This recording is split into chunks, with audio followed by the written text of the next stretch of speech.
For most of its existence, the town of Flaxborough had prided itself on its ability to experience events without appearing to notice them. Births, deaths, municipal scandals, all were absorbed with the calm efficiency of a sponge dropped into tepid water. That Thursday, however, something managed to ripple even Flaxborough's surface. A body was discovered, or, as Mrs. Bramley put it, an unfortunate gentleman who had clearly forgotten to breathe properly in the back room of the Merry Cream tea shop. The Merry Cream was a respectable establishment on the Market Square, known for its neat curtains, slightly damp scones, and the dignified tyranny of its proprietress, Mrs. Gertie Doubleday. She had inherited the business from her late husband, a man remembered chiefly for dying during a speech about the importance of punctuality. Gertie had since maintained the tea shop as a sort of shrine to ordered civility, spoons aligned, napkins ironed, gossip served with discretion. It was just after 3 o'clock, that hazy interlude between the lunch crowd and the post-school mothers, when young Doreen Blake, the new waitress, noticed that one of the regulars had not yet finished his tea, nor indeed moved at all. Mr. Harold Pimble, retired station master and amateur stamp collector, sat upright at his table by the window, one hand resting on his saucer, the other tucked neatly against his waistcoat. Doreen, after several minutes of uncertain hovering, finally approached with the cautious cheerfulness of one about to disturb a sleeping cat. "Excuse me, sir," she said. "Would you like a fresh pot?" Mr. Pimble did not respond. She leaned closer. "Sir?" A small gasp escaped her. The man's eyes, faintly open, stared at something behind her shoulder that wasn't there. His complexion had assumed the faintly grey hue of unglazed china. The teaspoon on his saucer trembled as her hand shook the table. Mrs. Doubleday arrived from the kitchen at once, alerted by the unmistakable sound of alarm that could never be mistaken for gossip. One look at Mr. Pimble was enough for her to decide that while the day's takings would suffer, there was an undeniable opportunity to prove her composure before witnesses. "Doreen, fetch Sergeant Malley," she said, smoothing her apron, "and do take the long way round the square. No sense in upsetting people unnecessarily." It was precisely that sort of advice that guaranteed everyone would hear the news within the hour. By the time Inspector Purbright arrived a little before 3:30, the tea shop was filled with a sort of reverential bustle. The constable had ushered the remaining customers out, though several lingered at the window under the pretence of admiring the floral display. Purbright, who always looked faintly surprised to find himself in charge of anything, removed his hat, nodded to Mrs. Doubleday, and glanced at the body. Mr. Pimble had not been disturbed. The table still bore his untouched half-scone, a small dish, of strawberry jam, and a pot of tea that had gone cold. There was nothing violent in the scene indeed. It seemed to have been composed by someone with a taste for neat endings. "Natural causes?" Malley suggested hopefully. "Possibly," Purbright murmured. He leaned closer, noting the peculiar angle of the man's fingers and the faint residue of white powder at the edge of the saucer. "Possibly not."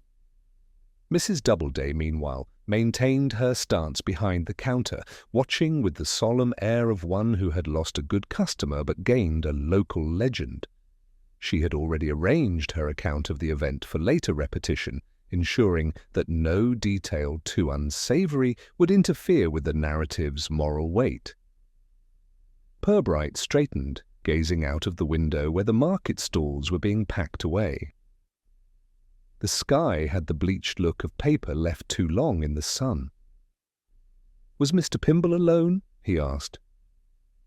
"Always," said Mrs. Doubleday, then with faint pride, "a most punctual gentleman. I arrived at 2:45 every Thursday, ordered the same tea, 2 scones, strawberry jam, and 1 hour of silence. Did anyone join him today?" "No one." She hesitated. Well, except perhaps Miss Peever. She came in earlier for a pot of Earl Grey and a bath bun, sat opposite him for a few minutes. But she talks to everyone, poor soul. Poor soul? Purbright prompted. Widowed 3 times, Inspector. All industrial accidents. One might call it unlucky. Purbright's eyebrows made a modest assent. He thanked her, glanced once more at the table, and motioned for Mally to close the door. Outside, a small crowd pretended not to notice that it was craning its necks. Before leaving, Purbright took one last look around the tea shop. It had the stillness of a stage just after the curtain had dropped, props untouched, actors gone, audience whispering in the dark. He noted, without apparent interest, a small folded paper beneath Mr. Pimble's teacup, half soaked with tea.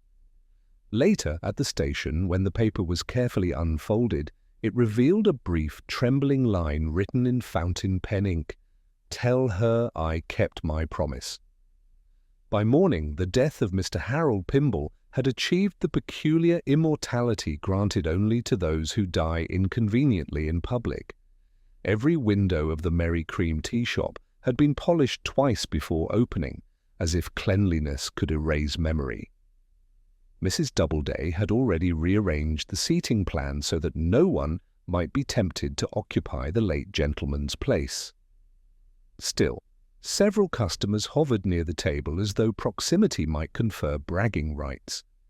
Inspector Purbright, who disliked fuss in all its forms, had spent the early part of the day reviewing the coroner's preliminary report. The cause of death was officially sudden cardiac arrest of uncertain origin, which struck Purbright as a delicate way of saying they hadn't the faintest idea. What did interest him, however, was the faint residue found on Mr. Pimble's saucer, an inert looking powder that, according to the county analyst, contained traces of digitalis. Not enough to alarm a chemist, but sufficient to raise a policeman's eyebrow. He arrived at the tea shop shortly after opening, when the first customers of the day were still choosing between Eccles cakes and moral superiority. Mrs. Doubleday greeted him with an air of injured dignity, as though she were the true victim in all this. "I do wish," she said, "that people would stop asking for his usual." "It's most distressing." Purbright inclined his head. "I imagine it is. May I have a word with your waitress, Doreen Blake, isn't it?" Doreen appeared from the back room, wiping her hands on her apron. She was 19, nervous, and wholly unprepared for an inspector who looked as though he might apologize for existing. "Sir, I didn't touch anything after I saw him. I just called Mrs. Doubleday. I'm sure you did. But before that, did you notice anyone near Mr. Pimble's table, perhaps while serving other customers?" She frowned. "There was Miss Peever, like I told the sergeant. She sat right opposite, just for a bit. Said she was waiting for the rain to stop, though it wasn't raining." Then Mr. Grote came in to take away his usual currant bun and chatted a bit. But he was only here for a minute. "Mr. Grote," Purbright repeated. "That would be Arthur Grote, the town clerk?" "Yes, sir. Always in a hurry, but always polite." He left before the man stopped moving. When Doreen had been sent off to polish cutlery, an instruction designed more to occupy her nerves than to improve, the silver Purbright lingered by the window. Outside, Miss Lucilla Peever was crossing the square with determined fragility, a tall woman in black whose umbrella served chiefly as a scepter. He watched her approach, knowing she would come in. He was not disappointed. "Inspector," she said before he could greet her. "I trust you're getting to the bottom of this most tragic misunderstanding." "Misunderstanding, Miss Peever?" She sat without invitation, adjusting her gloves. Well, surely it was natural causes. Poor Harold's heart is always fluttering, nerves all over the place. He told me himself only last week that excitement might finish him. Purbright smiled politely. "And was he excited yesterday?" She hesitated. "We had a little talk, nothing more." "He was troubled. I told him he worried too much about promises. Some people take words far too seriously." Purbright studied her face, which revealed nothing but habitually dignified sorrow. "Did he say which promise?" "No," she said, eyes dropping to her teacup. "But he had that way about him. You know sentimental men often do." When she left, he remained seated a while, his notebook closed. He wrote nothing. He rarely needed to. He preferred to let words ferment quietly before committing them to paper. Back at the station, Sergeant Malley awaited him with the look of a man who had already drawn several conclusions. "I've spoken to Mr. Grote." "Sir?" "Says he only stopped in for a bun and a word with Mrs. Doubleday about the charity raffle. Swears he didn't even look at Mr. Pimble. And did he mention Miss Peaver?" Malley shuffled. "Only to say she's been hinting about marriage again. Apparently, she thinks herself entitled to companionship." Purbright's eyes lifted. "To whom?" "Any eligible widower, by the sound of it. Mr. Pimble was her latest project." Purbright leaned back, hands folded. "And this charity raffle, what was the cause?" "Church roof fund. Same as always, though between us the money's never quite found its way to the roof." Purbright smiled faintly. "Flaxborough roofs, Sergeant, seem to have more friends than slates." By late afternoon, the town's appetite for rumour had reached digestion point. At the butcher's, Mr. Darch was declaring that Pimble had been poisoned by foreign tea leaves. At the library, Miss Broom insisted it was suicide because he'd run out of rare stamps and reasons to live. Meanwhile, at the Conservative Club, Mr. Grote endured a round of condolences that sounded suspiciously like congratulations. That evening, Purbright walked the square alone, hands in pockets, allowing the slow machinery of his thoughts to turn. He paused before the tea shop, now closed, the curtains drawn like eyelids over a sleeping witness. Somewhere behind that quiet facade was the connection between a mild retired station master, a widowed collector of husbands, and a raffle that never benefited a roof. The note still rested in his coat pocket. "Tell her I kept my promise." He read it once more under the lamplight. The handwriting was careful, almost deliberate, as though written by a man determined to be understood, even if not forgiven. Purbright folded the paper neatly again and placed it back inside his wallet. In his experience, the most dangerous promises were the ones made in tea shops because they always sounded so harmless at the time. He turned toward the police station, where Malley's typewriter clattered like a nervous conscience. Tomorrow, he thought, they would pay a visit to Miss Peaver's house, and perhaps, if time allowed, to the charity committee. For now, Flaxborough slept in its usual imitation of innocence. Miss Lucilla Peaver lived in one of those detached Victorian houses that seemed perpetually embarrassed by their own size. Ivy climbed up its sides like polite gossip, and the garden, though well kept, gave the impression of order maintained through willpower alone. Purbright stood at the gate for a moment, hands behind his back before letting himself in. He preferred to arrive without the ceremony of a police car. Too many curtains twitched when sirens visited genteel streets. Miss Peaver received him in her parlour, which smelled faintly of lavender polish and cautious optimism. She was dressed in mourning black as ever, and her manner hovered between gracious hospitality and mild suspicion. "Inspector, how kind of you to come so soon," she said, as though expecting a social call rather than an inquiry. "I thought we might continue our little conversation from yesterday," Purbright replied, accepting the chair she indicated. "You mentioned Mr. Pimble seemed troubled about a promise. I wondered if you might recall more." She pressed her lips together in reflection, then sighed. "It wasn't a secret, Inspector. Harold felt he owed something to a woman from his past. Not romance, at least, not in the usual sense. He was a man of conscience. Said he'd once failed to act when he should have done, and that it weighed on him." "Did he say who she was?" No, only that she'd been wronged somehow. He was vague, you know, in that gallant way men have when they wish to appear noble without specifying why. Purbright nodded thoughtfully. And you didn't press him? She smiled thinly. Inspector, at my age one learns to accept hints as a substitute for revelations. It saves disappointment. He admired her restraint but did not entirely trust it. Tell me, Miss Peever, you've been involved in the church roof fund for some time, I believe? Oh, yes. I was treasurer until recently. I resigned because of differences of opinion. She poured tea with delicate economy. Mr. Grote, for instance, believes in what he calls pragmatic bookkeeping. I prefer arithmetic. Ah, said Purbright mildly, the eternal conflict between accuracy and convenience.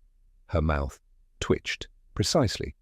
When he left half an hour later, the inspector had the impression that Miss Peever's calm exterior was not armour, but a form of respectability she wore as naturally as her gloves. He would need to see what lay beneath it. Back at the station, Sergeant Malley was waiting with a sheaf of papers and a cup of tea that had already begun to cool. You were right, sir. I looked into the church fund accounts. There's money missing, about £50. 50? Purbright repeated. That's not exactly grand larceny. No, sir.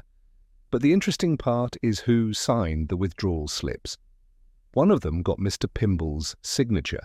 Purbright took the form, studying the neat, deliberate handwriting. And the other? Arthur Grote. Both approved the same withdrawal 2 weeks ago, officially for repairs, but there's no invoice from any builder. Purbright leaned back. Then we must ask ourselves whether Mr. Pimble knew what he was signing or whether Mr. Grote was counting on him not to. Malley grinned faintly. Grote's been clever before. Remember the park maintenance budget that went missing and turned up as new curtains in his office? Yes, Sergeant, though I'm told they improved morale. Purbright stood, reaching for his coat. Let's pay Mr. Grote a friendly visit before he starts improving anything else. Arthur Grote's office in the town hall was a masterpiece of self-importance. On every surface stood certificates, photographs, and a large ornamental clock that had never once been wound. Grote himself was a compact man, with a perpetually oily smile and the air of someone who considered paperwork a form of art. When Purbright entered, Grote rose too quickly, scattering a pile of leaflets across the floor. Inspector, good heavens, you gave me a start. Terrible business about poor old Pimble, eh? Heart gave out, I hear. So it seems, Purbright said smoothly. I was hoping to clarify a few small administrative matters, the church roof fund, for instance. Grote's expression rearranged itself into one of wounded civic pride. Ah, yes, that. All above board, I assure you, every penny accounted for. Purbright placed the withdrawal slip on the desk. Except these £50. Grote's fingers twitched. A mere advance, Inspector. We engaged a roofer informally. No receipt yet, that's all. Pimble approved it himself. Was he aware of the purpose? Of course. The man was meticulous, hardly a decision made without him. Purbright regarded him for a moment. And yet his note suggests he felt he'd broken a promise. Curious sentiment for a man so precise. Grote blinked. Note? What note? Purbright ignored the question. One more thing, you were in the tea shop the day he died. Yes, purely coincidental. Mrs. Doubleday and I needed to discuss the raffle proceeds. I left well before the tragedy. Purbright inclined his head politely. Indeed, thank you for your time, Mr. Grote. I'm sure everything will become perfectly clear. Outside, in the corridor, Malley whispered, You think he's lying, sir? I think, said Purbright, he's telling the truth he hopes I'll prefer. That evening, Purbright walked through the churchyard, letting the quiet soak into him. The gravestones leaned toward one another like conspirators. He stopped before the newest one, Mrs. Clara Pimble, deceased 3 years prior. The inscription read, Faithful in word and deed. He smiled faintly. Perhaps too faithful, he murmured. The next morning brought rain and a small envelope from the county laboratory confirming the nature of the powder on Mr. Pimble's saucer. Powdered foxglove, consistent with a concentrated form of digitalis. Not an accidental dose. Someone had measured it. Purbright stood at his window, watching the square blur under the downpour. A man poisoned in a tea shop, a missing £50, and a promise kept too late. Flaxborough's quiet routine had developed a hairline crack, and through it, something rather human and unflattering was beginning to show. He reached for his coat again. "Come along, Mally. Let's see if Mrs. Doubleday recalls who ordered the tea that day." As he stepped out into the wet morning, the inspector's umbrella opened with a soft sigh, like the town itself resigning to be examined. Mrs. Doubleday prided herself on two things: her ability to remember every customer's preferred pastry and her capacity to appear helpful without ever being actually useful.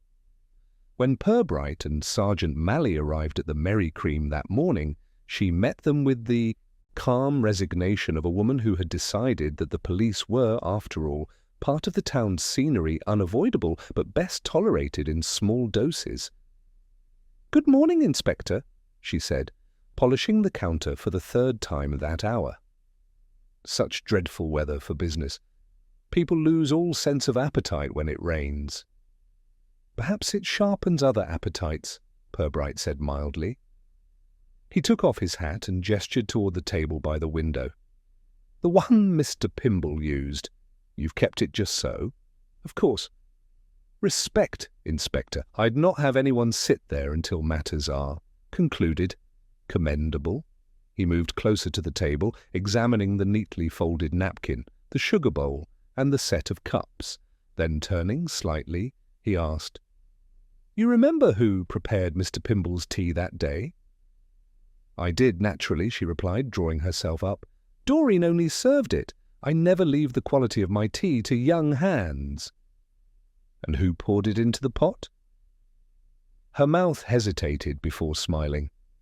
"Well, Doreen fetched the pot from the kitchen, but I poured the water myself." Purbright glanced at Mally, whose pencil paused just long enough for her to notice. "Only," he said, "the lab tells us that the tea contained a trace of foxglove digitalis. You wouldn't keep such a thing in your kitchen, would you, Mrs. Doubleday?" Her shock was sincere enough to satisfy even the most cynical of detectives. "Foxglove? In my kitchen? Good heavens, no! I've enough trouble keeping the baking soda properly labelled." "Then someone must have added it afterward," Purbright said softly. "Perhaps when your attention was elsewhere. Was anyone behind the counter that afternoon besides you?" She hesitated again, twisting the rag in her hands. Miss Peaver came through to ask about the raffle. Only for a moment she said she wished to see the list of ticket numbers. "Did she touch anything? Not that I saw, but she might have, I suppose." "Indeed." Purbright's tone carried no judgment, only the quiet note of a man collecting ordinary details with extraordinary care. He thanked her and took a slow look around the shop once more. Everything gleamed except for the brass bell on the door, which had developed a faint smudge. A trivial thing, but he noticed. Outside, Mally asked the question before they'd reached the square. "You think she slipped something in the tea, sir?" "Possibly. Or possibly someone wants us to think so." Purbright stopped under the awning of the greengrocer's to light a cigarette. He had an old-fashioned dislike of neat answers arriving too early. "We'll call on Miss Peaver again this afternoon, but before that have a word with the chemist to ask if anyone's bought foxglove extract recently. Not everyone in Flaxborough keeps a poisonous garden." The chemist, Mr. Bascom, was a man who regarded secrecy as a personal insult. He consulted his ledger with glee. "Digitalis tincture, yes, sold 2 weeks ago. Small bottle, prescription strength for the heart. To Mr. Harold Pimble himself." Purbright took the ledger, glancing at the tidy signature. Did he say what it was for? Doctor's orders, heart irregularities, he said, not unusual at his age. Do you recall the doctor's name? Dr. Parley always is. Only one we've got who'll write anything stronger than aspirin.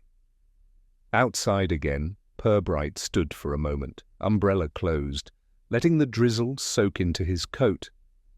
So Pimble had access to digitalis himself, he murmured, which means he might have dosed his own tea, or someone might have known he had it. Mally frowned. Could have been suicide then? Perhaps, but men who write farewell notes rarely have trouble hiding their poison under the jam. They walked back to the station, where the day's post awaited. Among the letters lay an envelope marked in uneven pencil. Private, for the inspector. Inside was a single folded page, torn from a notebook. The message, printed in uncertain capitals, read, "If you want the truth, look where he sat before the tea shop." Mally raised an eyebrow. Anonymous, undoubtedly, but observant. They went at once to Mr. Pimble's home, a small terrace house on Orchard Row, respectable in its blandness. The curtains were drawn halfway, and the brass number on the door gleamed faintly through grime. Inside everything was neat to the point of obsession. Books in alphabetical order, the stamps arranged by continent, and a teapot waiting on the stove, clean and dry. Purbright moved slowly through the sitting room, noticing the empty space on a side table where dust had been recently disturbed. He crouched and found a small envelope tucked beneath a newspaper. Inside lay a single raffle ticket number 43 and a folded receipt from the church roof fund, dated 2 weeks earlier. The receipt bore Arthur Grote's signature. Mally whistled softly. So Pimble bought his own raffle ticket with money he helped Grote misplace? Or he kept evidence of someone else doing so, Purbright said. He slipped both papers into an envelope. Tell me, Sergeant, who would benefit from poor Mr. Pimble's silence? Grote, certainly. Yes, but Miss Peever had a motive too, if she knew of it. £50 can do a lot for reputation. As they stepped out into the damp air again, Purbright's eye fell on a small object beside the gate, a sugar tongs, one of the heavy silver kinds used in tea shops. It was half buried in the mud, gleaming faintly. Now that, he said, stooping to pick it up, is rather interesting. Mally looked puzzled. Why would a man have that here? Perhaps he didn't. Perhaps someone who'd been in the tea shop came later. A small thing, Sergeant, but small things tend to trip the respectable more often than large ones. He turned the tongs over, noting a faint engraving on the handle. Merry Cream, property of G. Doubleday. Purbright pocketed it with care. It appears, Sergeant, that our tea shop reaches farther than its menu. The rain began again, steady and deliberate, as though the town itself were trying to wash away its indiscretions. Purbright did not hurry. In Flaxborough, after all, the truth was never in danger of escaping. It merely preferred to sit quietly, waiting for someone polite enough to notice it. By the following morning, the discovery of the sugar tongs had rippled through Flaxborough's conversational circuits with the speed of divine revelation. That Mrs. Doubleday's prized utensils had been found in mud outside the late Mr. Pimble's house was interpreted variously as theft, omen, or divine punishment for overcharging on scones. Each version grew more elaborate with the telling, and by noon half the town believed the inspector had uncovered an entire drawer of stolen silver. Purbright, however, was more restrained in his enthusiasm. He spent the morning in his office, the object polished clean and resting on the blotter beside him like a reluctant witness. Mally sat opposite, flicking through notes. No fingerprints of value, the sergeant reported, just smudges and grease. Not unexpected, Purbright murmured. We are, after all, dealing with people who use cutlery in its natural environment. He tapped his pen against the table. Still, the tongs were found outside Pimble's gate. Too deliberate to be an accident. Someone wanted to connect the tea shop to his home. Mally frowned. To throw suspicion on Mrs. Doubleday, maybe? Or to suggest Pimble took something from there? Either way, it's theatre. Purbright leaned back. Flaxborough seldom commits crimes without an audience. A knock interrupted them. Doreen Blake entered hesitantly, her apron still on. "Beg pardon, sir, but Mrs. Doubleday said I should tell you something. She didn't want to be herself." "Then by all means, Miss Blake, we shall preserve her modesty." She glanced at Mally, then lowered her voice. "It's about that day Mr. Pimble died. I just remembered something odd. Miss Peaver gave me a little parcel to post and said it was church papers. But when I went to the post office, they said there wasn't enough postage, so I took it back and gave it to her later that afternoon. She didn't want it then, though, said she'd changed her mind." Purbright's interest sharpened. "You're sure of the day?" "Yes, sir. Same one." "I was going to mention it before, but thought it wasn't important." "It rarely is, Miss Blake, until it suddenly becomes so." He smiled gently. "Did you notice any address?" She shook her head. Only the handwriting looked like Mr. Pimble's, but shakier. Big letters, like he was trying to make them clear. When she'd gone, Mally rubbed his chin. "Could have been the note, sir. Could have been. Or a copy of it." "I wonder why she wanted it posted, then didn't." Purbright stared at the ceiling, thinking of Miss Peaver's composed face and her polite evasions. "Because she realized, Sergeant, that dead men's mail attracts attention." They went together to Miss Peaver's house that afternoon. Rain had paused but left the streets glistening. Gutters murmured like half-finished confessions. She answered the door at once, as though expecting them. "Inspector," she said with cool civility. "More questions?" "Only the usual tiresome ones." Purbright removed his hat. "You sent a parcel on the day Mr. Pimble died, addressed in his hand, so I'm told. May I ask whom?" She stiffened. "Oh, that. Merely a misunderstanding. I asked him to label an envelope for me. My writing's dreadful. It contained nothing of consequence. May we see it?" Her smile was brittle. "I destroyed it?" "Of course," Purbright said softly. "We all tidy up after loss." He regarded her calmly. "Did you know Mr. Pimble had purchased Digitalis recently?" Her eyes flickered, just once. "Yes, he mentioned it for his heart." "And did you know he had also authorized a withdrawal from the church roof fund signed with Mr. Grote?" She hesitated, colour draining slightly. "He said Arthur had asked for a small advance. Harold was too trusting, always ready to oblige." "Indeed." Purbright replaced his hat, his tone courteous. "Thank you, Miss Peaver. I imagine the next few days may be inconvenient. Please try not to leave town." She inclined her head without speaking and closed the door gently but firmly behind them. Mally exhaled. "She's hiding something. Undoubtedly, but she's not lying about everything. Her fear's too careful." They returned to the square where the church clock tolled with funereal patience. Purbright's gaze drifted to the tea shop again. Through the window, he saw Mrs. Doubleday in animated discussion with none other than Arthur Grote. Their posture suggested a shared grievance rather than simple conversation. Inside, the air smelled of polish and indignation. Grote turned as they entered, face already arranged into civic indignation. "Inspector, really? This nonsense about missing funds is utterly baseless, and now poor Gertie here tells me you've got her implicated in Pimble's death." Purbright smiled pleasantly. "Not implicated, Mr. Grote, merely adjacent. Though adjacency in Flaxborough can be quite intimate. I've half a mind to speak to the mayor. I wouldn't waste the other half, sir. It may be needed for the auditors."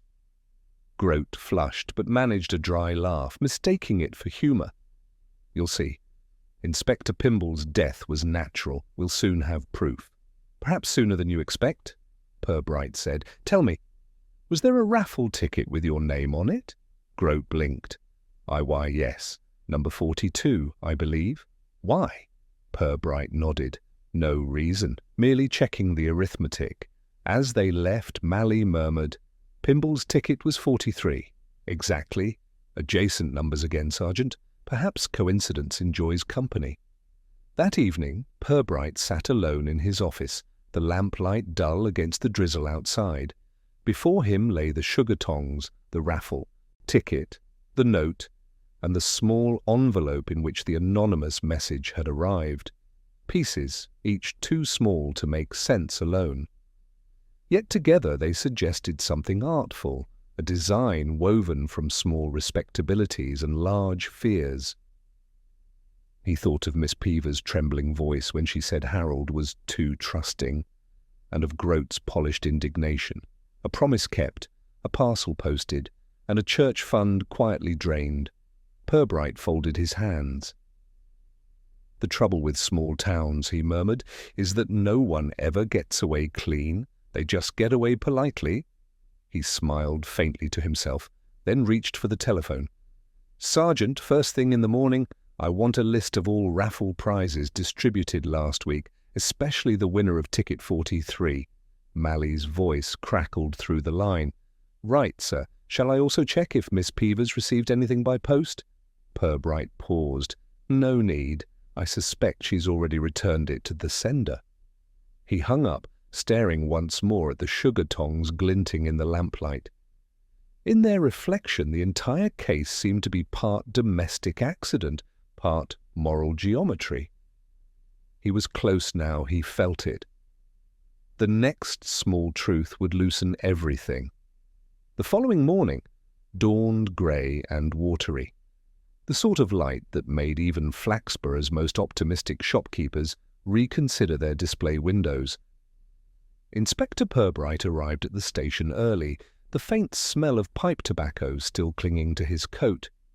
On his desk lay a single sheet of paper left by Sergeant Mally, its contents neatly typed and underlined twice.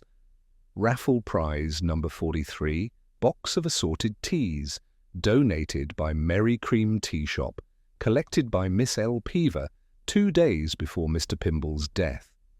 Purbright read it twice, slowly, then set it down and stared at the ceiling for a moment as though expecting the beams to comment. A box of teas, he murmured. How terribly appropriate. Mally appeared in the doorway, cap in hand. I thought it might mean something, sir. The other prizes were things like a fruit basket or a cushion cover.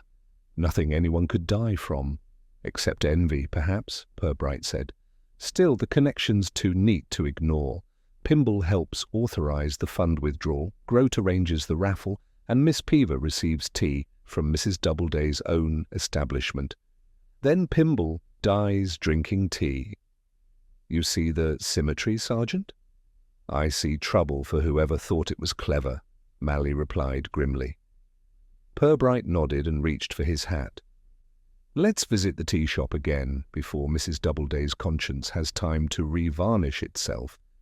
The Merry Cream was busier that morning, the customers pretending industriously not to watch the door as the two officers entered. Mrs. Doubleday met them at once, wiping her hands on a cloth with the nervous energy of one who suspects the news has reached her before she's even heard it. I was told you'd be coming, she began, her voice brittle. And before you ask, yes, I did contribute a prize to that raffle, just the teas from our supplier's new line, nothing special. Purbright smiled. You recall who collected it? Miss Peever herself said she wanted to donate it to the Women's Guild meeting as a sample for future orders. I thought that was rather good of her. Did she open it here? Mrs. Doubleday frowned.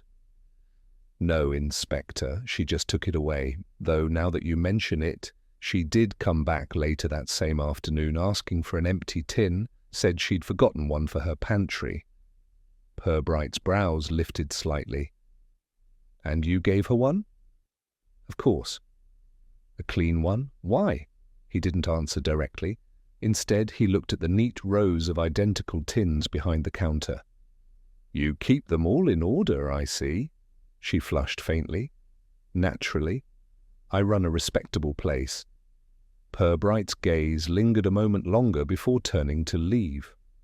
Respectability, Mrs. Doubleday, is often the first thing that spoils when the lid is lifted. Outside, the air was cool and damp, and the cobblestones reflected pale daylight like an old mirror. Mally kept pace beside him. So Miss Peever takes the tea, brings back a tin, and 2 days later Pimble drinks himself into eternity. Not quite, Purbright said. Someone else poured the tea. Remember, Mrs. Doubleday said she brewed it herself. Miss Peever might have had the powder already in the tin, waiting for just the right afternoon. A chance to serve a promise kept. They stopped at the chemist's again, where Mr. Bascom greeted them with his usual blend of cheerfulness and guilt. Purbright held up a small tin marked Darjeeling Blend, Merry Cream. Would you mind telling me, Mr. Bascom, what would happen if someone mixed powdered foxglove into ordinary loose tea? The chemist considered. Well, provided it wasn't boiled too long, the digitalis could remain potent. Tasteless, too, unless overdone. Enough in one small spoonful could cause a heart to stop in minutes. Purbright nodded, satisfied. Thank you. You've been most enlightening. They left the shop in silence. When they reached the station again, Purbright settled behind his desk and studied the tin for a long time. The beauty of such a method, Sergeant, lies in its domesticity. Everyone drinks tea, no one questions who prepared it. Do you think Miss Peever meant to kill him? Mally asked quietly. Purbright tapped his pen. I think she meant to remind him of his promise. Perhaps she was scared. Perhaps she didn't measure carefully. Or perhaps she meant every drop. A knock interrupted them. Constable Trigg entered, red-faced from exertion. Message for you, sir, from the vicar. Says Mr. Groat's been taken ill during the council meeting. Collapsed right there. The doctor says heart attack. Purbright's head lifted. Heart attack? Yes, sir. Suddenly they're saying shock. But Purbright was already on his feet. Come along, Mally. Let's confirm how sudden. At the town hall, they found Groat seated in a chair, pale and trembling, surrounded by concerned officials. Dr. Parley was loosening his collar with professional impatience. He'll live, the doctor muttered. Overexertion and fright, that's all. Purbright crouched beside the stricken clerk. Mr. Groat, you look as though you've seen a ghost. Groat's eyes flicked upward, glassy and frightened. I am Peever. She came this morning before the meeting. Said Harold's death wasn't finished, said she'd written everything down. She was going to send it to the bishop. What sort of everything? He swallowed. The roof fund, the withdrawals, she said if I didn't admit it, she would. Then she smiled and left. Just walked away. Purbright stood slowly. Where to? I don't know, but she said she'd have tea waiting for me if I wanted to make peace. Purbright turned to Mally. Find her, quietly, and keep her away from any kettles. By late afternoon, Miss Peever's house stood empty. The front door was ajar, and a faint smell of burnt paper drifted into the hall. On the table in the parlour sat 2 teacups, one untouched, one overturned, and beside them a small fireproof tin, half filled with ash. Purbright touched it gently. Inside, among the charred remains, he saw what might once have been a letter, its corner still legible. To whom it may concern, Harold Pimble and I made a promise that he let the scrap fall back into the tin and looked around the silent room. She's finished it her way, Sergeant. Mally glanced toward the window. No sign of her? Not yet. But she'll be found. They always are. It's very hard to disappear when one has lived too visibly for too long. Purbright stood for a long moment, studying the cold cup of tea. Then, softly, 2 cups, 1 secret, and a promise kept. All rather poetic, dangerous things, poetry. He closed the door behind them as they left.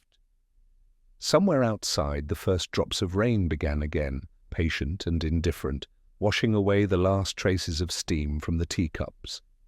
The rain came hard through the night, rattling the windows of the police station and turning the cobbles outside into shallow mirrors. By dawn, the streets were washed clean of footprints, but not of unease. Flaxborough, when it rained, always seemed to pause its gossip. The silence was never restful, only thoughtful. Inspector Purbright arrived at his office with his coat still dripping and the weariness of a man who had seen too many tidy tragedies presented as acts of fate. Sergeant Malley was already there, clutching a damp notebook. "Morning, sir. We've checked the riverbank and the railway. No sign of Miss Peever, though the milkman swears he saw her walking toward the church last evening, just before dark. Said she was carrying a parcel under her arm." Purbright hung up his coat, nodding faintly. "A parcel again?" "She has a fondness for final gestures. Did the milkman mention if she seemed distressed?" "Said she looked peaceful, actually. Almost cheerful." "Peaceful?" Purbright repeated, sitting down. "That's usually the expression of someone who's made a decision." He opened the folder on his desk. Inside lay the charred note, or what remained of it. He had spent half the night studying the scrawled phrase that survived, a promise that justice should be shared. The words seemed to hum in his mind with quiet persistence. "Shared," he murmured. "Not kept. Shared." Malley looked up. "You think she meant Grote? I think she meant more than that. Perhaps Harold Pimble's promise was to make public what both of them knew. He was ready to confess, and she, being less sentimental, decided to hasten confession by other means. A sharp knock interrupted their thoughts. Constable Trigg entered, clutching an oilskin bag. "Found this, sir. The gardener at the vicarage turned it up near the churchyard wall. Thought it might be hers." Purbright took the bag, unfastened the clasp, and drew out its contents: a half-wet notebook, a pair of gloves, and an empty teacup, wrapped in a handkerchief embroidered with the initials LP. Inside the cup's bottom was a faint brown stain, rimmed by something greenish. He sniffed lightly and nodded. "Digitalis again. She's keeping consistency, at least." Malley frowned. "But why leave it there?" "Because she wanted it found," Purbright said softly, "and not by anyone else. Miss Peever's vanity is the only part of her unpoisoned." She wanted to complete the pattern. He leaned back, eyes narrowing. "Sergeant, when people in this town speak of promises, what they usually mean is debts. Miss Peever thought she was settling one for herself, for Harold, perhaps even for Grote. But if she's still alive, she's not finished. Where do we look next? Her late husband's cottage, perhaps. The one by the allotments. She kept it, I'm told, as a memory. It may now serve as a hiding place." They drove through the drizzle to the edge of town, where the cottages stood like old teeth behind low hedges. The garden gate creaked, and beyond it lay a small, overgrown yard. The door was unlocked. Inside, dust and disuse clung to everything. There was no sign of her in the front room, only a faint smell of damp tea leaves. On the mantel stood a faded photograph of 3 men, her late husbands, perhaps all gazing stiffly into the past. Purbright moved to the kitchen. The kettle sat cold on the stove. In the sink, a teapot is still damp. He lifted the lid. Nothing but water inside. Yet beneath the window, half hidden by a stack of yellowed parish newsletters, lay another envelope. He opened it carefully. Inside was a single page addressed in Miss Peever's handwriting. "Inspector Purbright, when you read this, I shall have joined Harold in peace. You will understand that some promises cannot be broken without breaking the heart that made them. Arthur Grote thought himself clever, but it was I who saw to his redemption. Harold was weak. I only finished what he began. Tell the town he died a good man." Purbright folded the note silently. "Redemption," he murmured. a word much favoured by those who arrange their own forgiveness. Mally looked uneasy. "You think she's done herself in, sir?" "Perhaps. But if she hasn't, she will. Women like Miss Peever don't live comfortably with imperfection. They found her 2 hours later sitting upright in a pew near the back of the church, a hymn book open in her lap, her posture calm and deliberate. She had chosen her place well, not near the altar, but close enough to be found by those arriving for morning prayers. The cup sat beside her, its handle glinting faintly in the dim light. The vicar's wife had discovered her first and fled shrieking into the churchyard. Dr. Parley arrived not long after, shaking his head with practised solemnity. "Another heart failure, Inspector? Though I suppose that term has many meanings." Purbright nodded. "It does." He looked at Miss Peever's face, faintly serene, and spoke almost to himself. In the end, she only kept one promise to ensure no one else would speak for her. They carried her body out quietly. The vicar crossed himself, muttering something about the wages of pride. Purbright lingered, gazing up at the stained glass window above the chancel, where an angel with a scroll looked perpetually on the verge of speaking. That afternoon, back at the station, he dictated his report with his usual composure. The official cause would read death by self-administered poison following prolonged distress. There would be no trial, no public scandal, and most importantly, no disruption to the illusion of civic decency Flaxborough prized above all else. When the paperwork was done, he stood by the window watching the townspeople resume their routines, the butcher hauling in his sign, Mrs. Doubleday polishing her shop bell as if it were a halo, Groat's clerk locking the council office. Life tidy again. The ripples had settled. Mally approached hesitantly. "Will you be heading home now, sir?" "In a while," Purbright said. "I think I'll have a cup of tea first." He smiled faintly at the sergeant's expression. "Don't worry, Sergeant. I've learned to pour my own." As he sat with his cup cooling beside him, the note on his desk caught a last glint of late sunlight. "Tell her I kept my promise," the line that began it all. He considered it, then folded it carefully and placed it in his drawer where it would join other curiosities of conscience. The town, he knew, would soon turn the tragedy into something comfortable. Miss Peever's sorrow, poor Pimble's weak heart, a cautionary tale about love and bookkeeping. No one would speak of poison or promises again. But Purbright, ever patient, would remember the quiet tea shop, the taste of dust and deception, and the fragile line between virtue and vanity.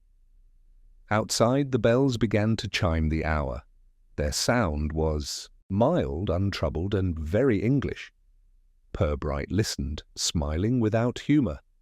"Flaxborough," he said softly, "is nothing if not consistent." The days that followed Miss Peever's death unfolded with the slow, deliberate rhythm Flaxborough reserved for any social inconvenience. The town had become expert at erasing awkwardness by narrating it. By Monday, there were already 3 versions of events circulating, all delivered with the calm confidence of eyewitnesses who had seen nothing. In one, Miss Peever had died of heartbreak.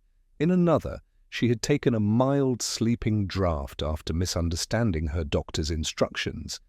And in the most popular version, she had simply gone to join poor Mr. Pimble out of loyalty.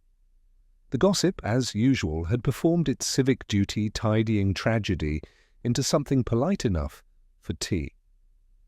Inspector Purbright let it settle. He had learned long ago that interference only spoiled the process. People needed to cleanse their discomfort through invention before truth could breathe again. What concerned him more was what remained unsaid, the missing £50 from the church fund, the raffle that had served as both diversion and delivery mechanism, and the strange sense that Mr. Groat's panic had not been entirely born of guilt. Fear, yes, but of what, precisely? On Tuesday morning, Mally entered with a sheaf of fresh statements and the faint air of someone who had been listening to too many well-meaning widows. "Town's put her on a pedestal, sir," he said, dropping the pile onto Purbright's desk. "They're calling her a martyr to moral principle. Mrs. Doubleday says she always knew Miss Peever had the heart of an angel." Purbright smiled faintly. "That's rather ironic, considering angels rarely use poison." Mally hesitated. "Shall we close it now? The coroner's satisfied suicide due to distress." "Yes," Purbright said, "we shall close it, but not forget it." He rose from his chair and paced toward the window, watching a milk cart rattle past on its way to the square. "There's one detail that doesn't rest easy with me. The tea Miss Peever used to end her life was from her own tin, the same brand she'd given Pimble. Yet in the kitchen we found 2 unopened boxes of the same tea, and neither bore the faint green dust the chemist identified, meaning the powder she used came from somewhere else entirely." Mally frowned. "You think she didn't make it herself? Or that someone made sure she had what she needed?" Purbright turned back, eyes thoughtful. "It's a neat circle, isn't it? Pimble dies by tea, Peever follows by tea. It completes the story so conveniently that even the town approves." The sergeant exhaled slowly. "Grote?"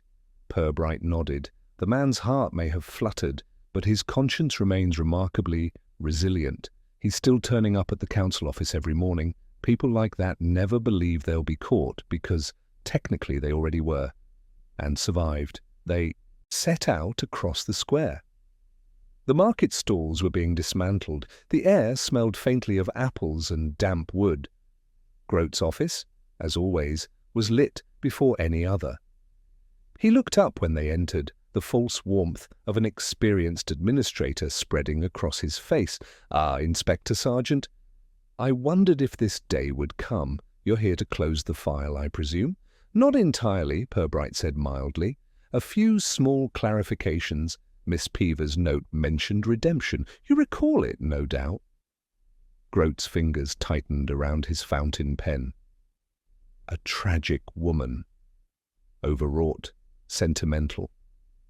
"Indeed, but redemption suggests sin, yours or hers," he laughed, though the sound resembled coughing. "Inspector, you've got your killer, or at least your culprit. Dead, unfortunate," Case concluded. "Surely even Flaxborough can rest easy now." Purbright's tone remained pleasant. "And yet there's still the matter of £50. I can't find it in the ledgers. Perhaps redemption comes at a price?" Grote's mouth twitched. "For heaven's sake, it's already been returned." "Anonymous donation to the parish box last week. Ask the vicar if you doubt me." "I don't doubt you, Mr. Grote. I merely wonder who made the donation." The clerk's gaze slid away toward the window. "Some penitent soul, I imagine." "Penitent or practical, it's a fine distinction." Purbright placed his hat on the desk, leaning forward slightly. "Tell me something honest, Mr. Grote. Did you put that powder in her tea, or did she simply frighten you into believing you must have?" Grote's face turned the color of parchment. "You're mad. She killed herself. You said so yourself." "I said she intended to, but intentions can be encouraged." Purbright's voice softened. "She trusted you once, you see, enough to help you hide what was missing. But then she realized you'd let Pimble take the blame if questions arose. She wouldn't abide by that. And you, Mr. Grote, couldn't abide being exposed." The man stood abruptly, knocking over his chair. "You've no proof, no witness, nothing." Purbright smiled. "Only your heart, Mr. Grote. It's a remarkable thing when guilty men are frightened. It behaves very much like one poisoned by foxglove." Grote froze. For a moment his eyes widened as if he expected the walls themselves to accuse him. Then he sank back into the chair, head bowed. "I didn't mean for her to die," he whispered. "Just to stop her talking. She said she'd send letters, ruin me. I thought if she had a sip, just enough to make her faint, she'd listen to reason." "She did faint," Purbright said quietly. But the reason came too late. They left him in the care of 2 constables. Outside, the drizzle had thinned into mist. Mally walked beside his inspector in silence until they reached the square again, where the tea shop's windows glowed with the reflection of morning. "You knew, didn't you, sir?" he said finally. "Ever since you saw the 2 cups in her house." Purbright nodded. "Guilty people always share a drink, Sergeant.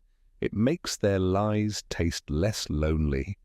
He looked through the glass at Mrs. Doubleday arranging scones with renewed devotion to normalcy.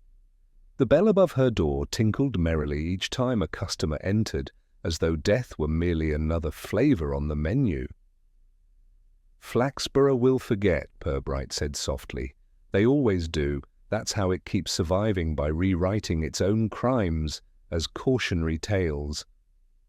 Mally adjusted his cap. "You'll have tea today, sir?"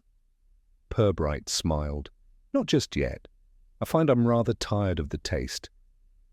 As they walked back toward the station, the town resumed its usual rhythm, the baker calling to the postman, the church clock striking 10:30, and somewhere behind the closed curtains of the Merry Cream, the faint chime of the same silver tongs that had once sat beside a dead man's cup. Purbright did not turn to look. The sound, after all, was simply Flaxborough reheating its decency, 1 cup at a time. By Wednesday afternoon, the matter of Miss Peever's death had been officially declared resolved, and Flaxborough, with its usual moral elasticity, began rethreading the incident into local legend. The council chamber, where Arthur Grote now sat pale and silent under guard, had become the newest source of half-whispered commentary. Every butcher, greengrocer, and librarian seemed to possess a personal theory about who had first noticed the change in Grote, though none admitted to having liked him.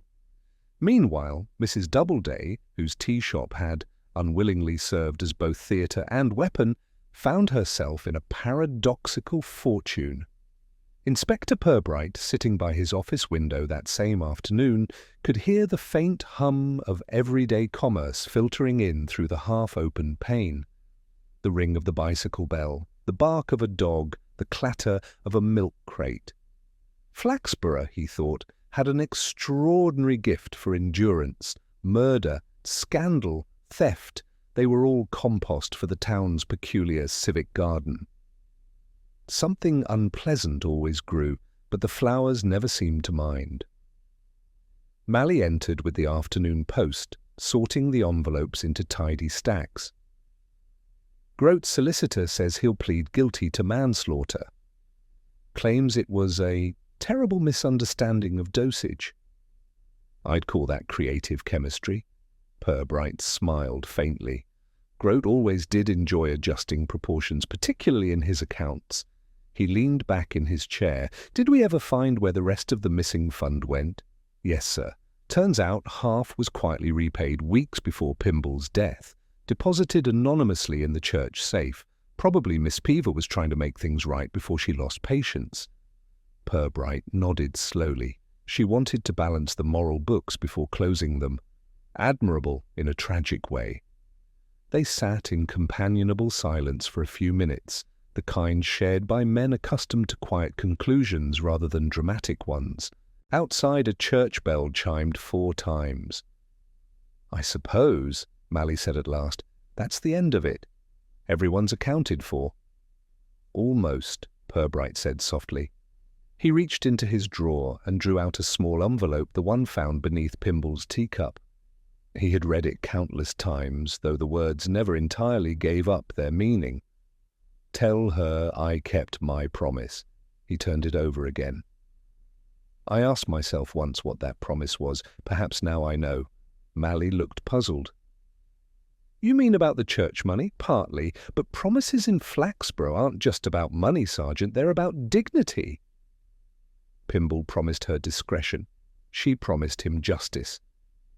Each kept their word, though in the worst possible ways. Mally rubbed the back of his neck. "Strange sort of love story, sir." "Love," Purbright mused, often disguises itself as conscience. Sometimes it's the same thing, sometimes it's what people call it when they can't admit to vengeance. A light tap on the door interrupted their thoughts. Mrs. Doubleday entered, hat perfectly straight, her air brisk and faintly triumphant. "Inspector, I do hope I'm not disturbing. I simply wanted to know whether the police will be returning my sugar tongs. They've sentimental value, you understand?" Purbright gestured toward the shelf behind him, where the polished tongs rested under a sheet of brown paper. "Of course, Mrs. Doubleday, they've been cleared of involvement, though one might say they played a modest, supporting role." She took them with a small, proud nod. "Well, I always say every utensil has its purpose. Still, I'm most relieved. People have been dreadful, implying my shop was somehow cursed. I imagine business has not suffered." She allowed herself a discreet smile.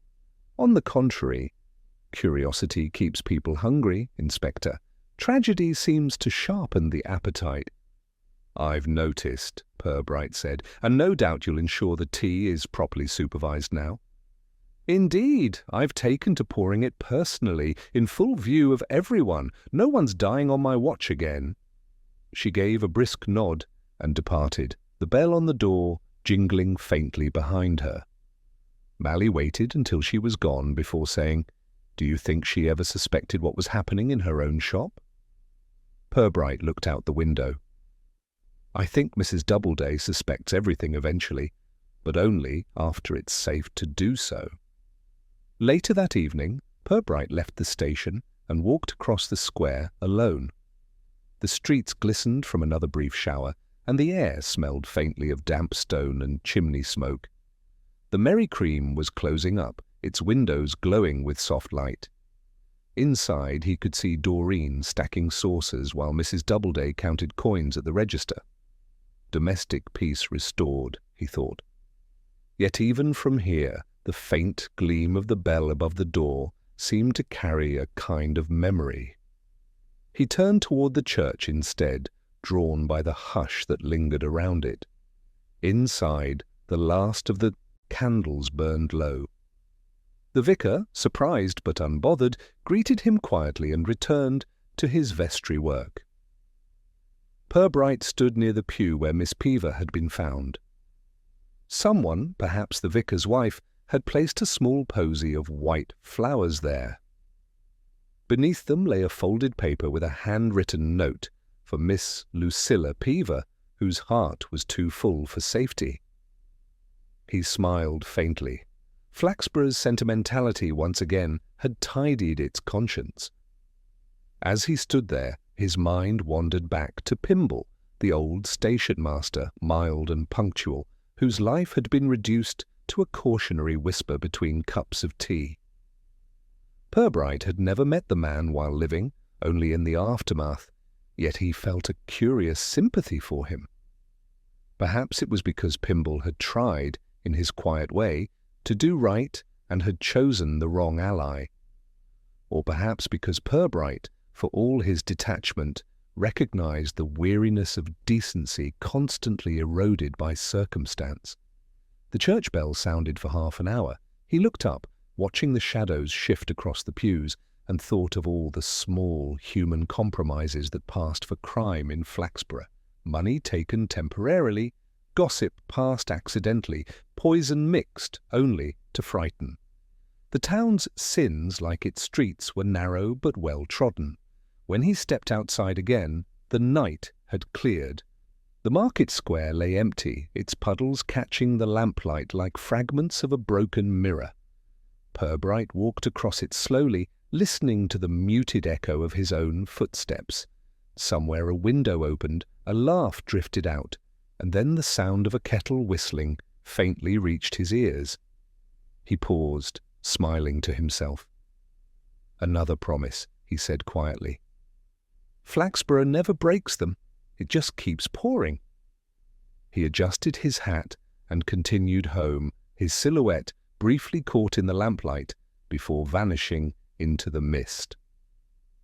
2 days passed before the town allowed itself to speak of the case in the past tense. The newspaper, always eager to tidy up complexities, ran a single column under the headline, "Sad End to Raffle Scandal, Woman's Tragic Mistake." The story offered more embroidery than fact, quoting Mrs. Doubleday extensively and attributing moral wisdom to the vicar that he had never voiced. Flaxborough preferred its villains faintly misunderstood and its tragedies hygienic. By Friday, only Inspector Purbright still felt the residue of something incomplete. He stood at his office window that morning, watching a fine mist rise from the cobblestones. "Do you ever notice," he said absently, "that when a case seems to settle too neatly, it usually means someone's adjusted the tablecloth?" Malley looked up from his paperwork. "You think we missed something? I think we were meant to stop looking." Purbright turned from the window. Grote confessed just enough to make himself pitiable and to spare anyone else scrutiny. "But there's a thread left hanging. I keep wondering why Pimble wrote that note. Tell her I kept my promise." That doesn't sound like a man afraid of death. It sounds like a man expecting to live long enough to deliver a message. Malley frowned. "You think he knew the tea was poisoned, or that he didn't believe it would kill him?" Purbright sat, fingertips pressed together. He might have thought he was taking his medicine from a familiar cup. If Miss Peaver had been dosing him gradually out of some warped sense of help, it could explain everything. Perhaps Grote only turned panic into catastrophe. Malley considered this, the line between morality and murder blurring again. "Then Grote's not guilty of killing him, just of letting him die." "Precisely," Purbright said. "Flaxborough justice often works that way. Everyone's guilty, so no one needs to be punished." He paused, then smiled faintly. "Still, there's one matter I can't resist clarifying." Half an hour later, they were back at the Merry Cream. The tea shop had regained its equilibrium, Mrs. Doubleday presiding like a duchess of domesticity, Doreen moving briskly among customers whose curiosity had begun to curdle into nostalgia. The inspector's arrival caused only a small flutter. Gossip had already wrung the case dry. "Inspector," Mrs. Doubleday said brightly, "come to assure me all is officially over." "Almost. I had a question about your tea, if you don't mind. You order from Pritchard & Sons in Lincoln, I believe?" "Having done it for 20 years, she said, proud of her consistency. "Why? You mentioned before that Miss Peaver requested an empty tin the afternoon before Pimble's death. Did she happen to specify which label she wanted?" Mrs. Doubleday blinked. "Why, yes, Darjeeling, though I offered Ceylon, which she usually preferred. She said no, it must match exactly the kind Mr. Pimble always drank." Purbright nodded. "And those tins, have you replaced them since?" She hesitated, glancing toward the shelf. "Only yesterday." They were beginning to look shabby. "May I see the old ones?" "Well, I should think they're in the bin out back, waiting for collection." They followed her to the yard, where a stack of tins sat neatly beside the dustbins. Purbright lifted one, brushed off the lid, and smiled. "Ah, just as I thought." Malley peered closer. "What is it? Look here beneath the label." He peeled back a corner of the paper wrapping, revealing another faint label beneath, faded but legible. "Pritchard's Heart Strength Blend. Contains digitalis. For medicinal use." Mrs. Doubleday gasped. "Mercy me, I never noticed that." "Those must be from years ago old stock Mr. Doubleday kept in the storeroom. We only reused the tins. Thought they were harmless." Purbright's tone was gentle. "Not entirely harmless, no, but very convenient for a misunderstanding to thrive. Mr. Pimble saw the same tin he'd always used, trusted it, and never questioned what was inside. Miss Peaver, knowing his habit, may have refilled it herself first, as care, later, as persuasion. And when he died, she believed she had fulfilled their shared promise that truth or justice would finally come to light. Mrs. Doubleday looked horrified, and poor Harold thought he was taking his medicine. Exactly. Purbright replaced the tin carefully. Groat's guilt remains, of course. His panic made a tragedy of an error, but the seed of it, the confusion between cure and poison, was planted long before. Back inside, as they took their leave, Mrs. Doubleday pressed a packet of scones into his hand. "For your trouble, Inspector, and I promise no one has touched them but me." Purbright smiled. "That's both reassuring and faintly alarming, Mrs. Doubleday." Outside, the rain had begun again, light as breath. Mally fell into step beside him. "So that's it then, the final piece?" "Yes. The kind that explains everything but solves nothing, my favourite kind." He adjusted his hat against the drizzle. "You see, Sergeant, what began as deceit ended as devotion. That's why Flaxborough forgives so easily. The line between wickedness and good intention here is thinner than icing sugar." They paused at the corner of the square. The bell of the tea shop chimed softly behind them, followed by the murmur of ordinary laughter. Purbright turned once more to look. "There's your justice, Mally. It isn't in the courtroom, it's in the telling. Every cup poured from now on will taste just slightly of guilt, and no one will admit why." Mally gave a quiet chuckle. "You do paint a grim picture of domestic bliss, sir." "Not grim," Purbright corrected gently. "Just honest." He placed the scones carefully under his arm. "Now I believe we've earned some tea, assuming you'll be kind enough to pour it." Mally grinned. "After this week, sir, I'll be sticking to coffee." They walked on through the soft drizzle, their figures growing small against the square's quiet rhythm. The rain made everything glimmer: the shop windows, the church spire, even the roof of the town hall where justice had been signed and sealed in ink that might, under the right light, have looked a little redder than black. Flaxborough returned to its calm, the kind born not of innocence, but of having chosen what not to remember.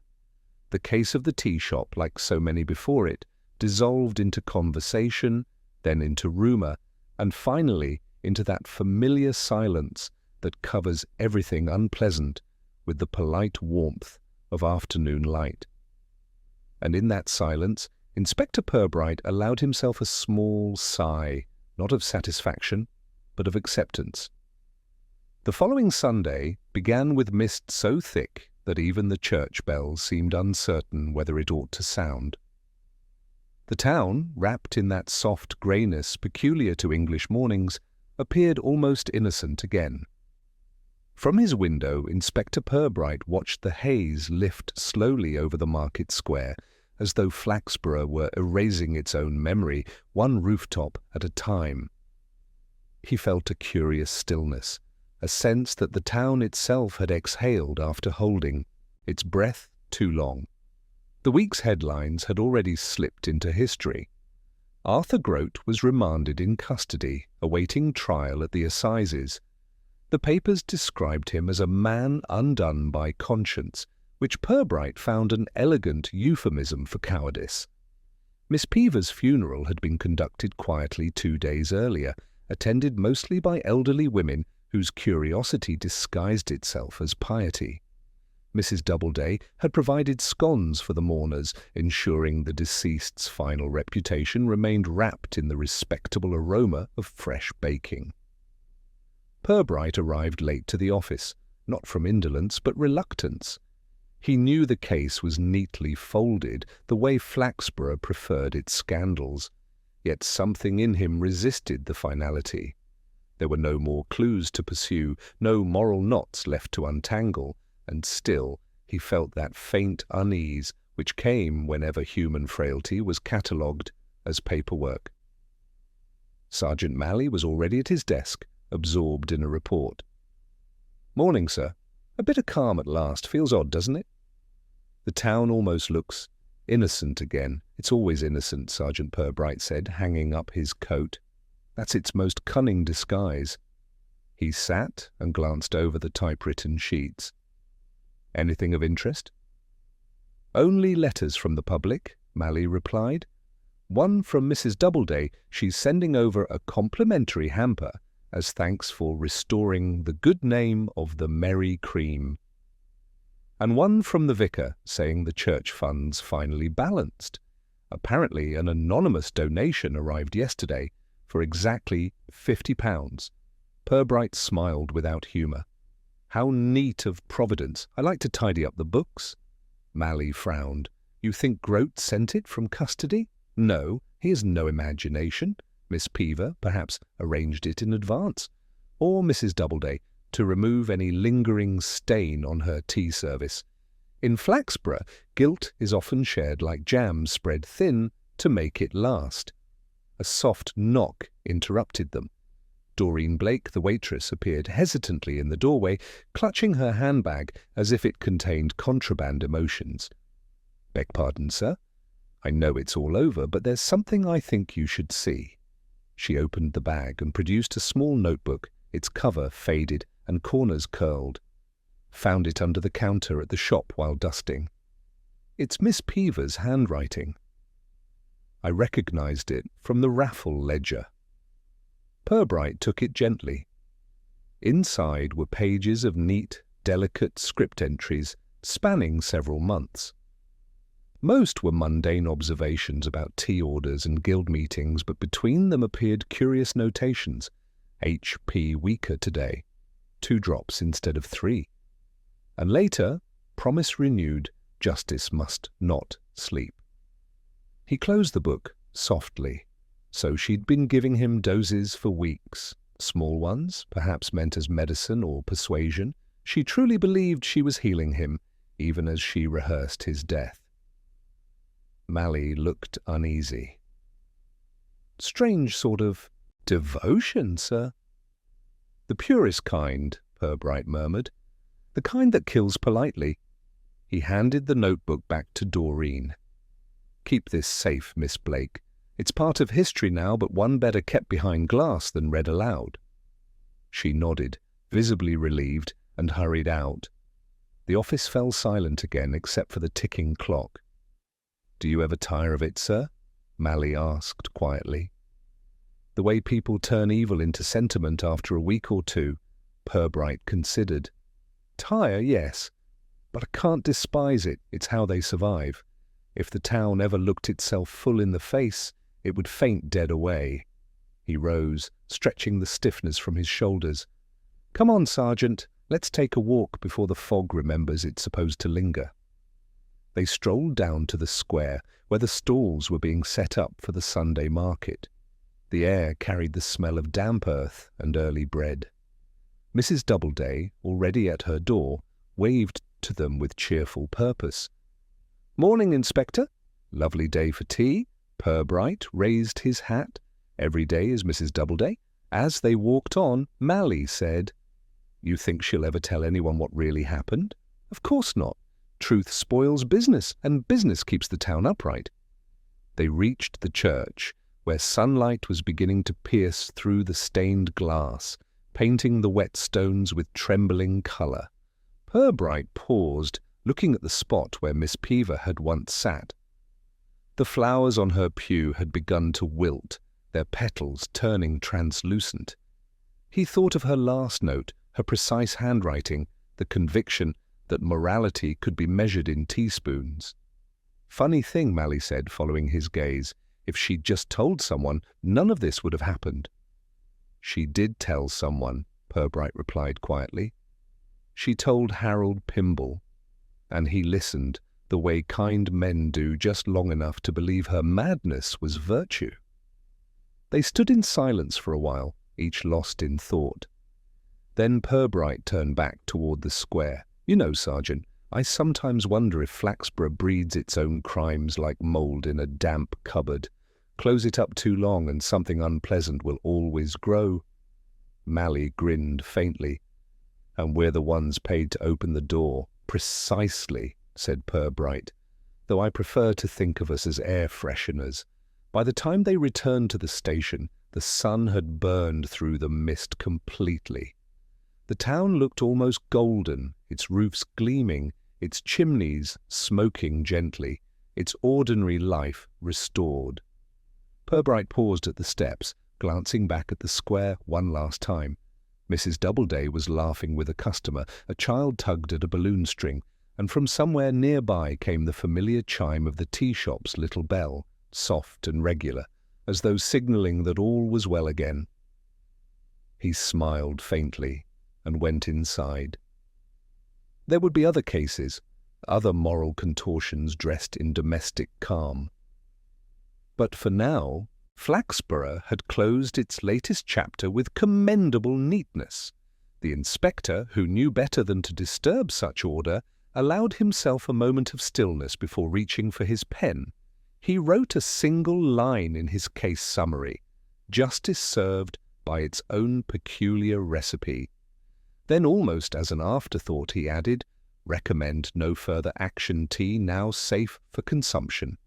He laid down the pen, folded his hands, and allowed the silence of the small office to settle around him like a well-worn coat. Outside, the town resumed its gentle conversation with itself, unaware that it had ever been interrupted.